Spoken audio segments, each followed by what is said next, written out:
እነዚህ ናቸው የተነሱ ጥያቄዎች። ምናልባት ዜና ሌላ ጥያቄ ያላቀረበ ኋላ የተቀላቀሉ ሰዎች ካሉ እይልኝ። ለጊዜው የሉንም። ስለዚህ ፎሎ አፕ ጥያቄዎች እንዴት እንውሰድ? ቻት ላይ ጻፉልን። ጥያቄ ግድ መጠየቅ አለበት የሚባል ካለ ብንሰጥ ጥሩ ነው፣ ሌሎች ከሌሉ። ኦኬ፣ ቻት ላይ ጻፉልን። ቻት ቦክስ ላይ ሰራልኝም አንድ ጥያቄ አለኝ እንደው ብትይዝልኝ ድረስ የፎሎ አፕ ጥያቄ ከቅድሙ ይቀጥላል። እሺ ቴዲ ቀጥል። እሺ አመሰግናለሁኝ። ስለ ሰላማዊ ትግል ትክክለኝነትና መስራት ምንም ክርክር የለኝም። በትግሉ ስልት ላይ ያለህንም እምነት ከምን እንደሚመነጭ ገነዘባለሁ። ምክንያቱም በተጨባጭ በተለያዩ ቦታዎች ተሞክሮ የተሳካ የትግል ስልት በመሆኑ ግን የቅድሙ ጥያቄ ምንድነው ኢትዮጵያ ውስጥ እንዴት እንደሚሰራ እያስረዳህን አይደለም የሚል ነበረ። ምክንያት አለኝ ማለት የሰላማዊ ትግል የሰራባቸው ብዙ ቦታዎች የመኖራቸው ያክል ያልሰራባቸውን ቦታዎች አሉ። ይሰራል ተብሎ የማይታሰብባቸው ቢያንስ በአንዳንድ ጸሐፍት እይታ የማይገመትባቸው ቦታዎች አሉ። ለምሳሌ ሰሜን ኮሪያ የሰላማዊ ትግል ስልት ይሰራል ተብሎ ይታሰባል ወይ? ኢራቅ ላይ በሳዳም ሁሴን ኢራቅ የሰላማዊ ትግል ስልት ይሰራ ነበር ወይ? ኬሜር ሩዥ በነገሰባት ካምቦዲያ የሰላማዊ ትግል ይሰራ ነበር ወይ? ወዘተ። ከዛ ውጪ ባለ ኢንተርቬንሽን ስለሆነ አንዳንዶቹ አገዛዞች የተወገዱት ማለት ነው። ኤርትራ ውስጥ የሰላማዊ ትግል ሂደት ይሰራል ተብሎ ይታመናል ወይ?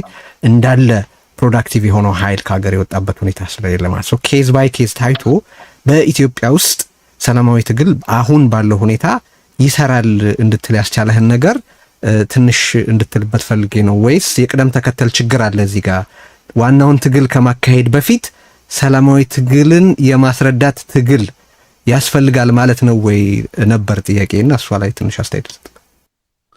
እሺ አመሰግናለሁ። ሌላ አለ? አንድ ሁለት ጥያቄ ብንቀበል ምን አላችሁ? አለ እንደ ጥያቄ? አመሰግናለሁ ልደቱ። አንድ እንደው ቀለል ያለች ጥያቄ ናት፣ ግን እንደው ቢመለስ ብዬ ያሰብኩት ነው። ብዙ ጊዜ አቶ ልደቱ ትጽፋለህ፣ ትናገራለህ፣ ግን በአብዛኛው ህብረተሰብ ዘንድ ግን ያለመታመን ችግር አለበት እና በተለይ ከ97 ምርጫ ጋር በተያያዘ ብዙ ሰው ጥርጣሬ ያለው አንተ ላይ እስካሁንም ድረስ ይሄ ነገር የዘለቀ ይመስላል። አሁንም በምትጽፋቸው ጽሁፎች በተለያየ መንገድ ከብዙ ሰዎች ጋር ግንኙነት ስናደርግ በፍጹም አናምነውም ይለዋልና መቼ ነው እታመናለሁ ብለህ የምታስበው የሚል ጥያቄ ነው። ትግልስ የምታቆመው መቼ ነው በቃኝ የምትለው? አሁን አርጅቻለሁ፣ ደክሜያለሁ፣ መማለ ምናምን የሚሉ ነገሮች ተናግረሃልና ለተከታዩ ትውልድ በቃ ተዋለሁ ፖለቲካ በቃኝ ብለህ ለማቆም የምታስብበት ጊዜ ይኖራል? አመሰግናለሁ። ኦኬ አንድ ጥያቄ እንቀበል። እሺ ይሰማል? አዎ በቃሉ ቀጥል። እሺ አመሰግናለሁኝ። ሁለት ጥያቄ እንዳደርግ ይፈቀድልኝና ምናልባትም በትብብር ማድረግን በተመለከተ በጽሁፍህም በሰፊው አንስተዋል። በተለይም ደግሞ በጋራ ትብብር ማድረግ ስም ጠቅሰህ ጭምር የሚመለከታቸው የተባሉ በቅርብ ጊዜ በፖለቲካም መድረኩም እንዳዲስ የመጡ አቶ ጀዋር መሐመድና አቶ ገዱ አንዳርጋቸውንም ጨምሮ ጠቅሳል። በሚያግባቡን ጉዳዮች ቢያንስ በዲሞክራሲ በተለያዩ ጉዳዮች ላይ አብረን ልንሰራ ልንሰልፍ የምንችልን የሚለውን አንስታል። ከዚህ ጋር ተያይዞ አሁን ያሉ የሚዋጉ ኃይሎች ጥምረት ፈጥረው ማዕከላዊ መንግስቱን ቢያስወግዱት ስህተት ሊሆን ይችላል ብለህ ታስባለህ? አቶ ልደቱ፣ አንደኛው ጥያቄ ይሄ ነው። ልክ ሰላማዊ ኃይሎች ጥምረት እንዲፈጥሩ እንደምትፈልገው ሁሉ የሚዋጉ ኃይሎች ጥምረት ፈጥረው ማዕከላዊ መንግስቱን ማስወገድ ቢችሉ አደጋለው ነው ማለት የምንችለው ወይንስ እንዴት ታያለህ? ሁለተኛ የረሃቡን ነገር የቡግናን ቀደም ሲል የተወለድክበትም አካባቢ እንደሆነ ሁላችንም እናውቀው ነው አንስተህ ጠቅሳል። ይሄ ረሃብ በተለይ የኛ ሚዲያ ነው በመጀመሪያ ደረጃ የሚያጋለጠው በጣም አደገኛ የሆነ ብዙዎቹ የተጎዱበት አሁን ደግሞ አልፎም ሌሎች ዞኖችን ጭምር ያካለለ የዋግምራ ብሔረሰብ ዞኖችን 2 ወረዳዎች ጭምር ያካለለ አሁንም ዴይሊ ሰዎች እየሞቱበት ያለው ረሃብ ነውና ምናልባት በዚህ ጉዳይ ላይ ከአገዛዙም ከፋኖም ሊወሰድ የሚችሉ እርምጃዎች ምን ሊሆኑ ይገባል ብለህ ታስባለህ አቶ ልደቱ? እሺ ጥሩ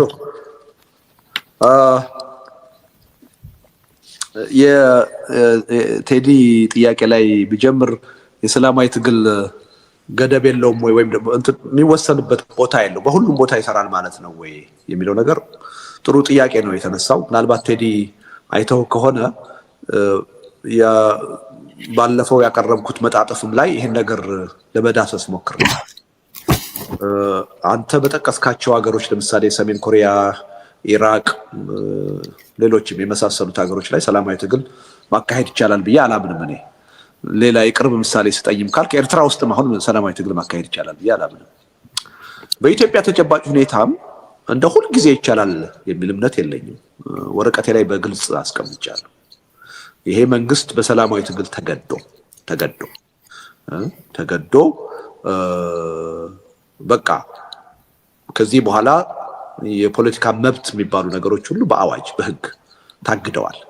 ህገ መንግስት ውስጥ ያለው የመደራጀት ሐሳብን የመግለጽ ነፃነት ሁሉ ታግዷል ብሎ እንደ ደርግ በደርግ ዘመን እንደነበር አዋጅ ካወጀ ከዛ በኋላ የሰላማዊ ትግል ኢትዮጵያ ውስጥ ይሰራል ብዬ አልሰብክም። ወይ አርፌ እቀመጣለሁ ወይ ምናልባት እኔም የትጥቅ ትግል አቀንቃኝ ሊሆን እችላለሁ ማለት ነው። እና እኔ ህጉ ላይ እስካለ ይቅርታ ኤኮ አንሚዩት ያላደረጋችሁ ሰዎች እባካችሁ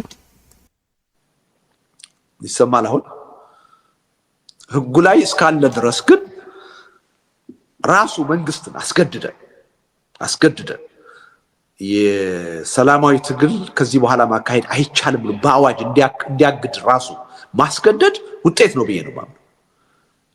ያለ መስዋዕትነት የማይገኝ ትልቅ ውጤት ነው ብዬ ነው ማምነው። ከዛ በኋላ ምንድን ነው የሚሆነው? አብሶሉትሊ የትጥቅ ትግል ሌጂቲሜት የሆነ ስልት ነው የሚሆነው። ዓለም አቀፉ ህብረተሰብም ግልጽ በሆነ ሁኔታ የዛን መንግስት ባህሪ ተረድቶ በትጥቅ ትግል እንቅስቃሴ የሚያደርጉ ኃይሎችን የሚደግፍበት ሁኔታ ነው የሚፈጠረው። ስለዚህ የኔ እምነት ህጉ ላይ ሰላማዊ ትግል ህግ ሆኖ እስከተቀመጠ ድረስ በሰላማዊ ትግል የምንችለውን ሁሉ ለውጥ ለማምጣት መጣር አለብን የሚል ነው። አገዛዙ ተገዶ ያን ህግ ከፋቀውና በአዋጅ ከከለከለ ግን እኔ ሰላማዊ ትግል ሰባኪ ልሆን አልችልም። ያው ኮሪያ፣ ኤርትሪያ ባለው ሁኔታ ነው ነገሮች ሊቀጥሉ የሚችሉት ማለት ነው። እና እዚህ ላይ ወረቀቴም ላይ ጠቅሼዋለሁ። ለምሳሌ የ27 ዓመቱ ኢህአዴግ ከ97 ምርጫ በኋላ ሁሉን ነገር አዋጁን በአዋጅ ባያግድም በተግባር ከፍተኛ ተጽዕኖ ፈጥሮ 100% አሸንፍ ያለው ከዚህ በኋላ አውራ ፓርቲ ነኝ ካለ በኋላ ራሱን በማዳከም ረገድ ትልቅ የሆነ ችግር ነው የፈጠረው። ቁልቁለት ነው የፈጠረው ለራሱ ህልውና። ከዛ በኋላ ነው መንኮታኮት የጀመረው፣ ከዓለም መነጠል የጀመረው። ስለዚህ ይሄም መንግስት በሰላም በዲሞክራሲ በነፃነት ስም እየነገደ መቀጠል እንዳይችል ልናደርገው እንችላለን። አስገድደን በመስዋዕትነት ከህጉ እንዲፍቀውም ልናደርገው እንችላለን። በራሱ ውጤት ነው እያልኩ አይደለም። ተገዶ ግን ከፋቀው ከዛ በኋላ የትጥቅ ትግልም ሌጂቲሜት ነው የሚሆነው፣ ቅቡልነት ይኖረዋል ማለት ነው። ከዛ በመለስ ግን ህጉ ላይ እስካለ ድረስ ግን ትግላችን ህጋዊ ነው የሚሆነው፣ ህጋዊ መሰረት አለው። ስለዚህ በእኛ ላይ የሚያሳድረው ተጽዕኖ ሁሉ ህገወጥ ነው የሚሆነው። ማሰሩ፣ ማፈም፣ መግደሉ ሁሉ ህገወጥ ነው። በህግ ሊደገፍ አይችልም። እስከዛ ድረስ አሟጠን መሄድ አለብን የሚል እምነት ነው ያለኝ። እዛ ደረጃ ሳናደርሰው አስቀድመን በሰላማዊ ትግል ተስፋ መቁረጥ ግን መሸነፍ ነው የሚል እምነት ነው ያለኝ እና ገደብ የለውም ወይ የሚለው ጥያቄ ገደብ አለው ብዬ ነው የማምነው እንጂ ሁልጊዜ በማንኛውም ሁኔታ እንደዛ መደረግ አለበት የሚል እምነት የለኝም። ለምሳሌ እኮ የ27 ዓመቱ የኢህአዴግ ስርዓት ይገላል፣ ያስራል፣ ያፍናል። የእኛ ፓርቲ አባላት የነበሩ የሌሎች ፓርቲ አባላት የነበሩ ሰላማዊ ትግል እያደረጉ የተገደሉ ሰዎች አሉ። የታሰሩ የታፈኑ ሰዎች በብዛት አሉ። ግን ትግሉን አላቆምንም። 97 ዓመተ ምህረት ያን ሁሉ ውጤት ያመጣ ነው በዛ ሁኔታ ውስጥ ገብተን ታግለን። በአንጻራዊነት አሁን ያለው ሁኔታ አፈናው የበለጠ ነው። አሁን የበለጠ ነው። ግን በሰላማዊ ትግል አሟጠን ተስፋ እንድንቆርጥ የሚያደርገን የሚል እምነት የለኝ። በተለይ ይሄ መንግስት ደግሞ በጣም ብዙ ደካማ ጎኖች አሉት። ህዝባዊ ድጋፍ ያለው አይደለም። በዙሪያው ያሰባሰባቸው ኃይሎች በጣም ኦፖርቹኒስት የሆኑ ኃይሎች ናቸው። ጠንካራ የሆነ የህዝብ ትግል፣ ሰላማዊ ትግል እዚህ ሀገር ላይ ቢቀጣጠል መቋቋም የሚችሉ አይደለም። አስቀድሞ ፊታቸውን በአገዛዙ ላይ ማዞር የሚችሉ ናቸው። ማዞር ይሄንም ስለሚያውቅ ነው፣ ደካማ ጎኑም ስለሆነ ነው። ተሎ ብሎ ሰላማዊ ትግሉን ለማቀጨጭ፣ ለማዳፈን፣ ተስፋ እንድንቆርጥ ለማድረግ እየሞከረ ያለው ለሱ ህልውና በጣም እጅጉ አስጊ የትግል ስልት ሰላማዊ ትግል እንደሆነ ስለሚያውቅ ነው። ይሄ መንግስት ወይም ማንኛውም አምባገነን መንግስት የሚፈራው ነገር ቢኖር በዋናነት ሰላማዊ ትግል ከትጥቅ ትግል በላይ።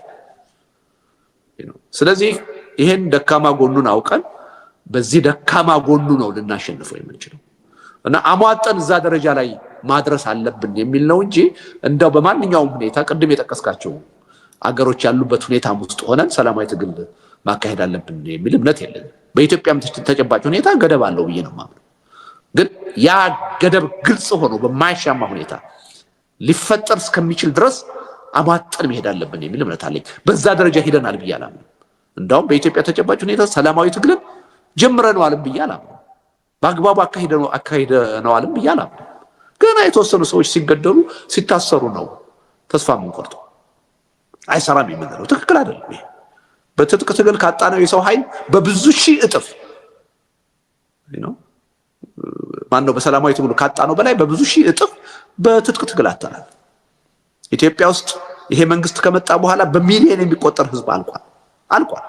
እውነቱን ለመናገር በሰላማዊ ትግል ጽናት ኖሮት 10,000 ሰው መስዋዕትነት ቢከፍል ትልቅ ለውጥ ይመጣ ነበር። ትልቅ ለውጥ በተጋነነ ሁኔታ ነው 10,000 ሰው በጦርነት 10,000 ሰው ሲሞትና በሰላማዊ ትግል 10 ሰው ሲሞት የሚፈጥረው ጫና እኩል አይደለም። የሚፈጥረው ተጽዕኖ እኩል አይደለም። ስለዚህ እኔ በጣም የሚያሳዝነኝ ነገር በትጥቅ ትግል እኮ ብዙ ልጆቻችን እኮ ወጣቶች ፊውቸር ያላቸው ልጆች እኮ እየሞቱ እኮ ነው፣ እያለቁ እኮ ነው። አልቀረልንም እኮ ሞት።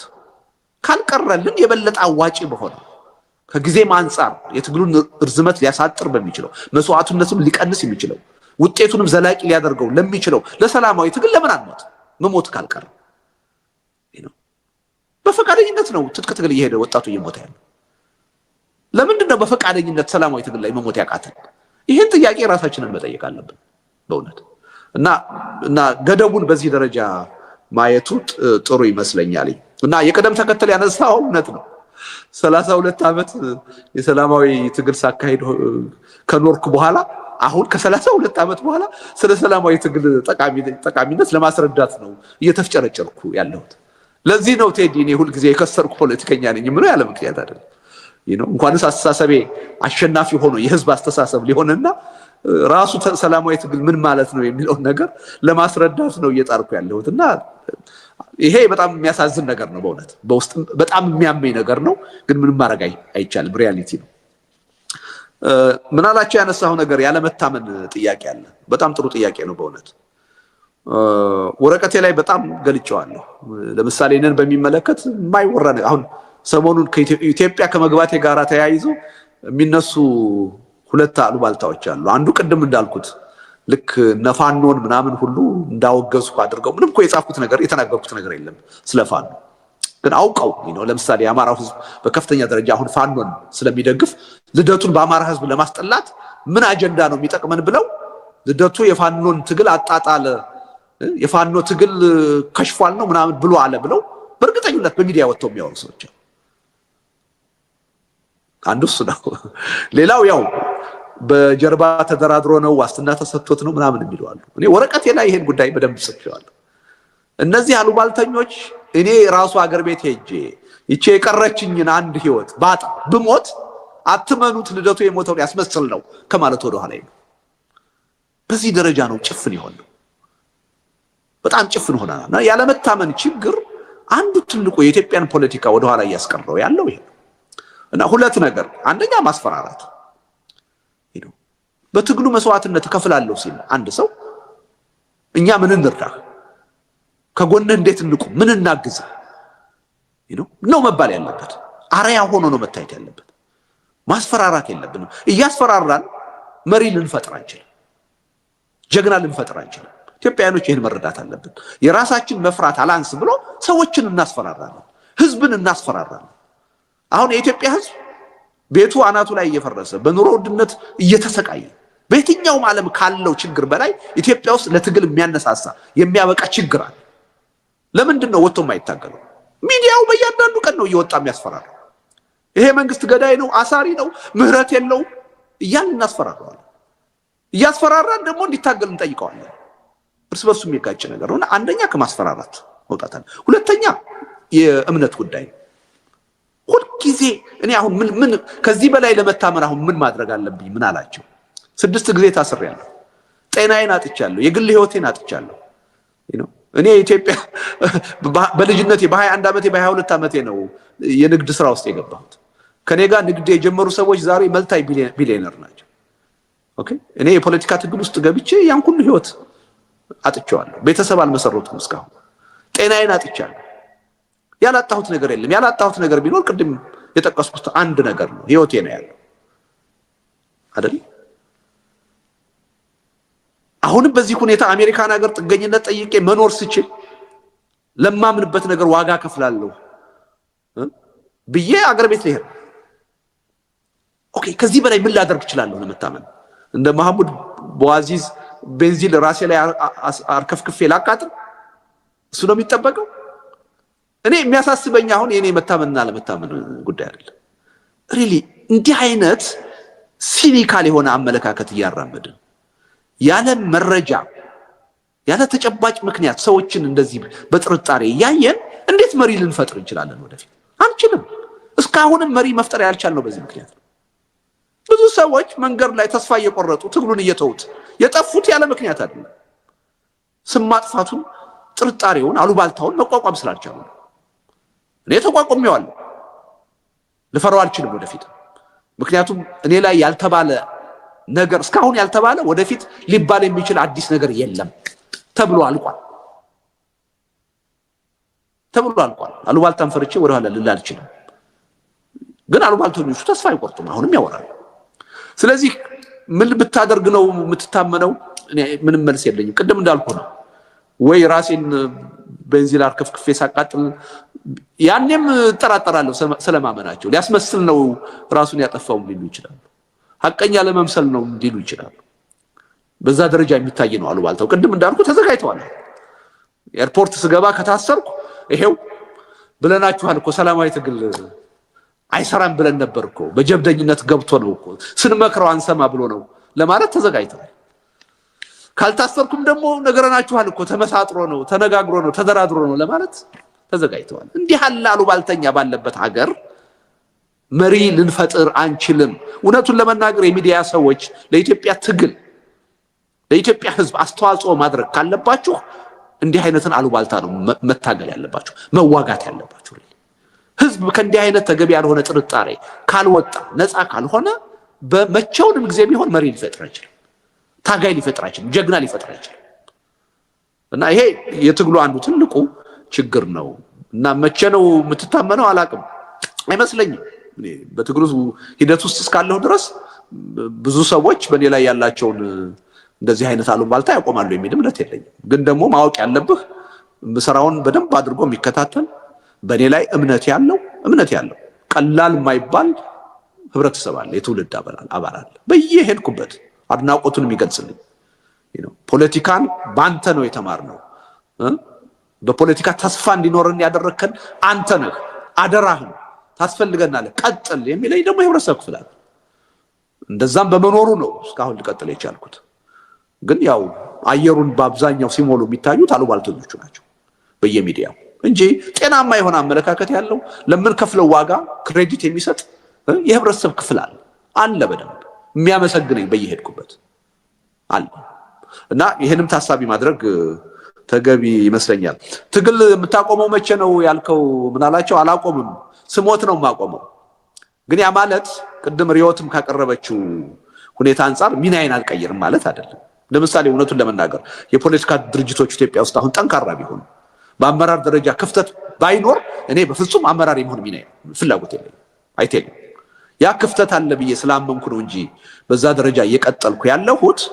እውነቱን ለመናገር የኢትዮጵያ ሕዝብ ጥሩ የሆነ ድርጅት ጥሩ የሆነ አመራር ያለው ድርጅት ቢኖረው አሁን እኔ እዛ ውስጥ የመገኘት ፍላጎት የለኝም። ግን ሐሳብ በማፍለቅ ሐሳብን በመጻፍ በማሰራጨት የህብረተሰብ አስተሳሰብን በመቅረጽ ረገድ የራሴን የሆነ ሚና የመጫወት ፍላጎት አለኝ። ስለዚህ እስከ መጨረሻው ድረስ እስትንፋሴ ህይወቴ እስካለ ድረስ በአንድም በሌላ መንገድ የትግል ሂደቱ ይቀጥላል። አስተዋጽኦ የማድረግ ፍላጎት አለኝ። ከትግሉ የመውጣት ፍላጎት የለኝም።